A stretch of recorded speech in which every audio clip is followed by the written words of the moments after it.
یمن میں صنعاء نامی شہر سے 2 کوس کے دوری پر ایک باغ تھا جس کا نام دردان۔ اس باغ کا مالک بہت ہی نیک نفس اور سخی آدمی تھا۔ اس کا دستور یہ تھا کہ پھلوں کو توڑنے کے وقت وہ فقیروں اور مسکینوں کو بلاتا تھا اور اعلان کر دیتا تھا کہ جو پھل ہوا سے گر پڑیں یا جو ہماری جھولی سے الگ جا کر گریں وہ سب تم لوگ لے لیا کرو۔ اس طرح اس باغ کا بہت سا پھل فقراء و مساکین کو مل جایا کرتا تھا۔ باغ کا مالک مر گیا تو اس کے 3 بیٹے اس باغ کے مالک ہو گئے، مگر یہ تینوں بخیل واقع ہوئے، کنجوس۔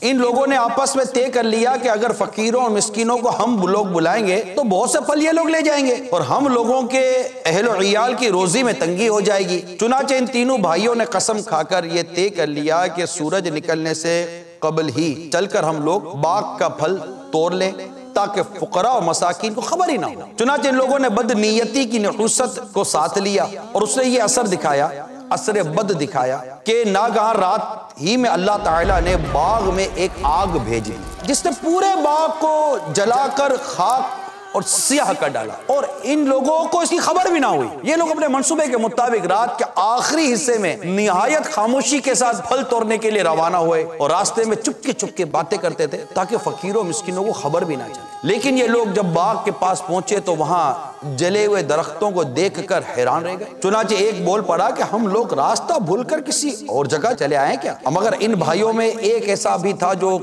کچھ نیک نیتی یا نیک نفس کہہ لیں اس کا حامل تھا۔ اس نے کہا ہم راستہ نہیں بھولے بلکہ جیسا کیا تھا ویسا بھرا ہے۔ اللہ تعالیٰ نے ہم لوگوں کو پھلوں سے محروم کر دیا ہے، یا جب تم لوگ خدا کی تسبیح پڑھو تو ان سبوں نے یہ پڑھنا شروع کر دیا سبحان ربنا انا کنا ظالمین، یعنی ہمارے رب کے لیے پاکی ہے، ہم لوگ یقیناً ظالم ہیں کہ ہم نے فقراء مساکین کا حق مار لیا۔ پھر وہ تینوں بھائی ایک دوسرے کو ملامت کرنے لگے اور آخر میں یہ کہنے لگے، ترجمہ کنز ایمان، امید ہے کہ ہمیں ہمارا رب اس سے بہتر بدل دے، ہم اپنے رب کی طرف رغبت لاتے ہیں۔ حضرت عبداللہ بن مسعود رضی اللہ تعالیٰ عنہ نے فرمایا کہ ان لوگوں نے سچے دل سے توبہ کر لی تو اللہ تعالیٰ نے ان لوگوں کی توبہ قبول فرما لی اور پھر ان لوگوں کو اس کے بدلے ایک دوسرا باغ عطا فرما دیا جس میں بہت زیادہ اور بہت بڑے بڑے پھل آنے لگے۔ اس میں ایک ایک انگور اتنا